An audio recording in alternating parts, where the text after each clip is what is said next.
వెన్నెల టీవీకి స్వాగతం. గుత్తిలో ఘనంగా సేవకుల సదస్సు. అనంతపురం జిల్లా గుత్తి పట్టణంలో చర్చి పాస్టర్స్ అసోసియేషన్ ఆధ్వర్యంలో మంగళవారం శ్రీనివాస సితార ఫంక్షన్ హాల్ ప్రక్కన రాక్ చర్చి నందు సేవకుల సదస్సు నిర్వహించారు. ఈ కార్యక్రమానికి దైవ సేవకులు పాస్టర్లు సువార్తికులు హాజరై దైవ సందేశాన్ని విన్నారు. ఈ సదస్సుకు ముఖ్య ప్రసంగకులు reverend doctor N. Timothy Rao, superintendent of AG church Anantapur. వారు దైవ సందేశాన్ని అందించి ఆధ్యాత్మిక విషయాల తెలియజేశారు. ఈ సేవకుల సదస్సుకు గుత్తి మండలంలోని పాస్టర్లు పాల్గొని దైవ ఆశీర్వాదాలు పొందారు. ఈ కార్యక్రమంలో గౌరవ అధ్యక్షులు రెవరెండ్ జె. సాలోమెన్, గౌరవ సలహాదారులు రెవరెండ్ బి. డేవిడ్ నాయక్, గౌరవ కార్యనిర్వాహకులు reverend N. Gabriel Prasad, president reverend S. Matthew, vice president reverend P. Chandrasena, secretary reverend M. Anil Babu, joint secretary reverend D. Chandrasekhar, treasurer reverend Shekhar.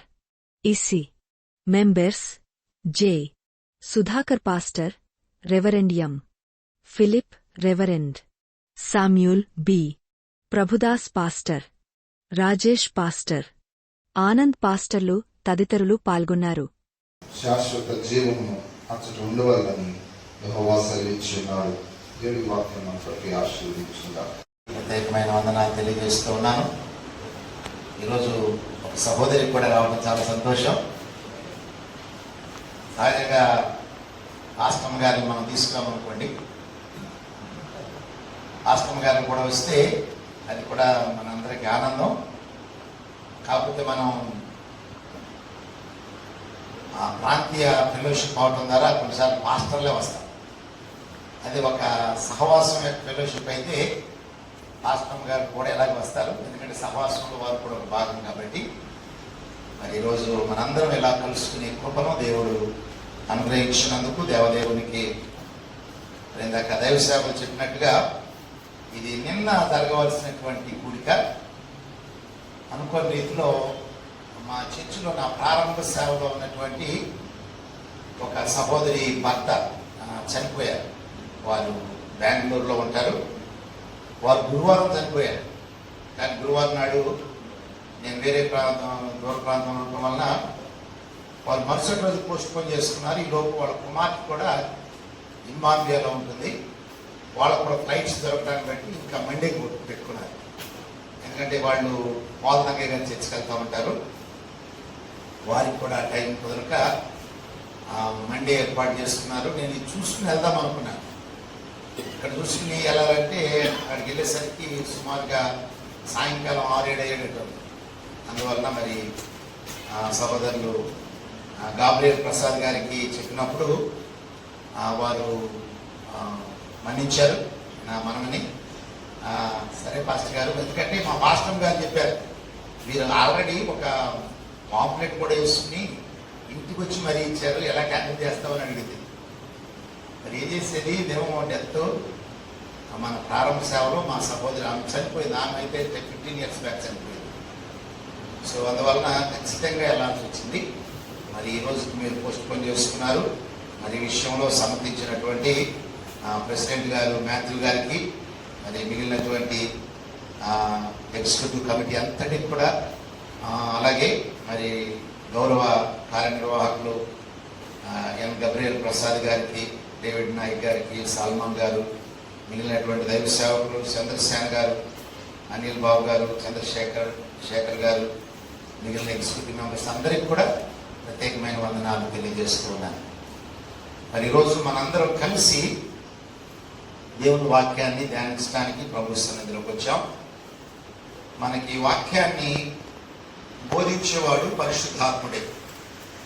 మన వ్యక్తిగతంగా వాక్యం చదివినా లేక ఎవరో ఉపదేశం చేసినా వ్యక్తిగతంగా పరిశుద్ధాత్ముడు మనతో మాట్లాడతాడు. ఒక అద్భుతం ఏంటంటే, ఈరోజు నా బైబిల్కి చాలా కామెంటరీ వచ్చినాయి. ఇక బైబిల్ ట్రైనింగ్స్ ఉన్నాయి, మనందరికీ తెలుసు. బీటీహెచ్ నుంచి ఇంకా పైకి వెళ్తే బీడీ, ఎండ్, ఎంటీహెచ్, డీమిన్, పిహెచ్డీలు, ఇవన్నీ కూడా మనము ఈ దైవ గ్రంథాన్ని క్షుణ్ణంగా తెలుసుకోవడానికి. మరి కొన్ని పత్రికలు ఈనాటికి కూడా పోలన్ థియాలజీ, పౌలు యొక్క వేదాంతం అర్థం కానటువంటి వేదాంతంగానే మిగిలిపోయింది కొన్ని సంఘాల్లో. అయితే ఆ రోజుల్లో మరి ఈ పత్రికలు రాసినప్పుడు అక్కడ వ్యాఖ్యానకర్తలు ఎవరు లేరు. ఎఫెసీ పత్రిక తీసుకుంటే అది లోతైనటువంటి పత్రిక. ఆ పత్రిక మరి జైల్లో ఉండి రాశాడు పౌలు. అది ఒక వ్యక్తి ద్వారా పంపించాడు. మరి అక్కడ ఉన్నటువంటి వాళ్ళు సామాన్యులు కదా, వారికి ఏం అర్థమైద్దా అని అనుకోలే. పరిశుద్ధాత్ముడు బయలుపరిచినటువంటి ప్రత్యక్షతలన్నీ కూడా రాశాడు. మరి అవి చదువుతున్నప్పుడు సాధారణమైన విశ్వాసులకి ఎవరు వివరించి చెప్పారు? ఆ వివరించి చెప్పడానికి అప్పుడే ఉత్తరం వచ్చింది తీసి చదువుతున్నారు. ఇది ఎలా అర్థమవుతుందని పౌలేమనుకోలే. పౌలు ఉద్దేశం ఏంటంటే, నాకు ఏ పరిశుద్ధాత్ముడైతే బయలుపరిచాడో దాన్ని చదువుతూ ఉన్నప్పుడు అదే పరిశుద్ధాత్ముడు ప్రజలకి వివరిస్తాడు. హల్లెలూయా. కనుక మనతో వ్యక్తిగతంగా మాట్లాడేవాడు పరిశుద్ధాత్ముడు. మనం ఏదో వర్తమానం ప్రిపేర్ అయ్యి వస్తాం. మనం ప్రిపేర్ అయినా ఆ వర్తమానం అంతా మన బుర్రలోకి వెళ్ళదు. మనందరికీ దేవుడు ఆ వర్తమానంలో ఏదో ఒక రెమాను పెడతాడు. రెమా వర్డ్ అంటే నీకు దేవుడు ఇవ్వాలనుకున్నటువంటి ఆ వాక్కుని దేవుడు ముందుగా సిద్ధపరిచి ఆ వాక్కు ద్వారా నిన్ను కదిలిస్తాడు. కొన్నిసార్లు మనం సంఘంలో వర్తమానం చెప్పేటప్పుడు కూడా మన వర్తమానం అంతా బుర్రలోకి వెళ్ళదు. అది ఒక కథలాగా గుర్తుంటుంది ఒకవేళ కథ రూపంలో చెప్తే. కానీ ఒక మాట వాళ్ళు తాగుతుంది. ఆ మాట ఒక సహోదరుని ఒక మాట తాగితే ఇంకొక సహోదరుడిని ఇంకొక మాట తాగుతుంది. అంటే పరిశుద్ధాత్ముడు ఆ రోజు ఆ వ్యక్తి వరకు సిద్ధపరిచినటువంటి వాక్యాన్ని వారికి అందిస్తారు. కనుక మనందరం ఆ వాక్యాన్ని కలిసి ధ్యానించబోతున్నాం. దేవుని వాక్యాన్ని మరి వేదిక పైన ఉన్నటువంటి మరి చాలామంది డిఫరెంట్ పట్టణ ప్రెసిడెంట్స్ ఉన్నారు. ఇక అనంతపురం ప్రెసిడెంట్ గారు యక్ష గారు ఉన్నారు. ఇక మిగిలినటువంటి దైవ సేవకులు మరి గుత్తి తర్వాత యాడికి చుట్టుపక్కల నుంచి వచ్చినట్లున్నారు. వారందరికీ కూడా ప్రత్యేకమైన వందనాలు తెలియజేస్తూ ఉన్నారు. మరి దేవుని వాక్యం చదువుదాం. కీర్తనల గ్రంథం 133వ కీర్తన మనము ఆల్రెడీ చదివాం. 133వ కీర్తన. సహోదరులు ఐక్యత కలిగి నివసించిన ఎంత మేలు, ఎంత మనోహరము. అది తల మీద పోయబడి అహరోను గడ్డం మీదుగా కారి అతని అంగీల అంచు వరకు దిగజారిన పరిమళ తైలం వలె నుండును. అది ఒక సువాసన ఇచ్చేటువంటిది ఐక్యత అనేది. సియోను కొండ మీదకి దిగవచ్చు, హెర్మోను మంచు వలె నుండును. ఆశీర్వాదమును శాశ్వత జీవమును అతడు నుండవలనని యెహోవా సెలవిచ్చి ఉన్నాడు. మనందరం ఆశీర్వాదాన్ని కోరుకునేవారు. మనమే కాదు, హిందువులు కానీ అయినా అయ్యగారు మమ్మల్ని దీవించండి అంటారు కదా. పొరపాటున మనం శాపవచనం పెట్టామంటే ఏం సార్ అంతమాట అన్నారు అంటారు. ఎవరు శాపాన్ని కోరుకోరు, ప్రతి ఒక్కరు ఆశీర్వాదాన్ని కోరుకుంటారు. అయితే ఆశీర్వాదం ఎలా కలుగుతుందో అన్యులకు తెలియదు.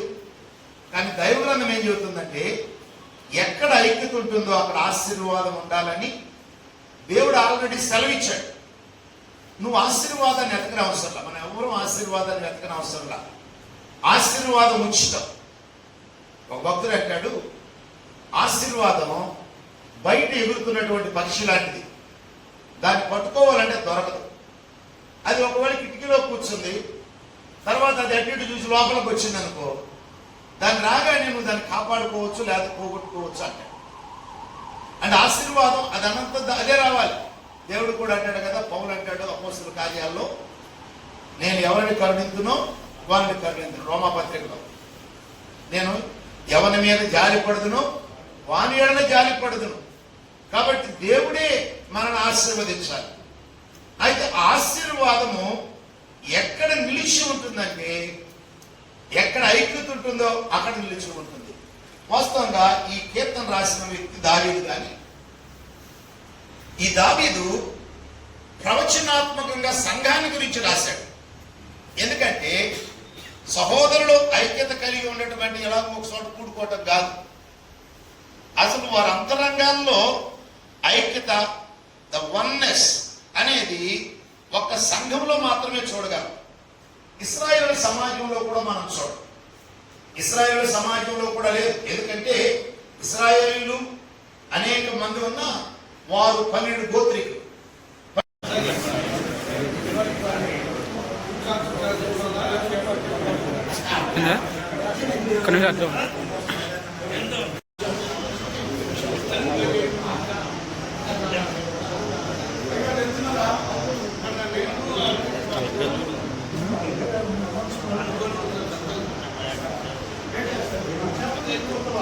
మహిమ కలిగిందాక ప్రేమైన వాళ్ళ ఈ ప్రత్యేక ఆశ్రమంలో చర్చ్ పాస్టర్స్ అసోసియేషన్ గుత్తి వారి ఆధ్వర్యంలో ప్రత్యేకంగా గుత్తి మండలంలో ఉన్నటువంటి దైవ సేవకుల యొక్క సదస్సును ఏర్పాటు చేసుకునేందుకు దేవుడు తన కృపను ప్రయోగించున్నారు. మరి ఈ విషయంలో దేవుని మాటలు అందించేందుకు అనంతపురం పట్టణం నుండి రెవరెండ్ ఎం తిమోతిరావు గారు వాక్య సందేశాన్ని అందించడం జరిగింది. ప్రత్యేకంగా మీడియా వారికి మా యొక్క హృదయపూర్వక వందనాలను తెలియపరుచుకుంటున్నాం. కారణం ఏంటనగా ఈ యొక్క క్రైస్తవ సమాఖ్య విషయంలో మీడియా వారి యొక్క పాత్ర ఎంతో సహకరించాలని మేము మనవి చేస్తున్నాం. మరి క్రైస్తవుల యొక్క ఇబ్బందులలో మరి చర్చికి సంబంధించినటువంటి సమస్యలలో మీ వంతు కృషి మాకు సలుపుతూ మీ అండ మరి మాకు కావాలని మేము మనవి చేస్తున్నాం. మరి ప్రత్యేకంగా ఈ సంఘం యొక్క పరిస్థితులన్నింటిలో కూడా మీ వంతు సహాయ సహకారాలు అందించవలసి ప్రత్యేకంగా సంఘం ద్వారా అనేకమైనటువంటి ఆధ్యాత్మిక కార్యక్రమాలే కాకుండా ఇతర సంఘ సమాజ సేవలు కూడా మేము ముందుకు వెళ్ళాలని ఆయా రీతులుగా ఆలోచన కలిగి ఉన్నాం. మరి ఈ విధంగా మేము ఆయా సేవా పరిశీలనలో ముందుకు వెళ్తున్నప్పుడు మరి సేవకుల యొక్క మరి ఇబ్బందులలో ఏ విధమైన పరిస్థితులలో అయినా కానీ మరి మీడియా వారు మరి సేవకుల పక్షంగా ఉండాలని మేము ప్రత్యేకంగా మనవి చేస్తున్నాం.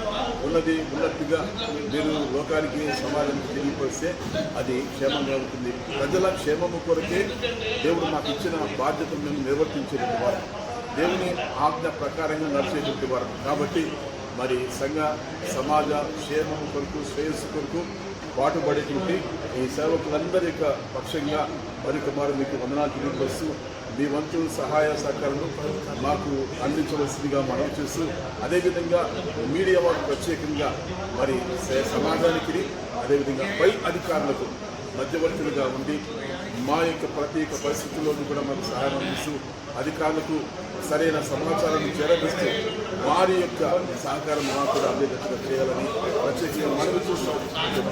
దేవుడు కుటుంబాలను ఆశీర్వదించాలని కోరుచున్నాను. Thank you.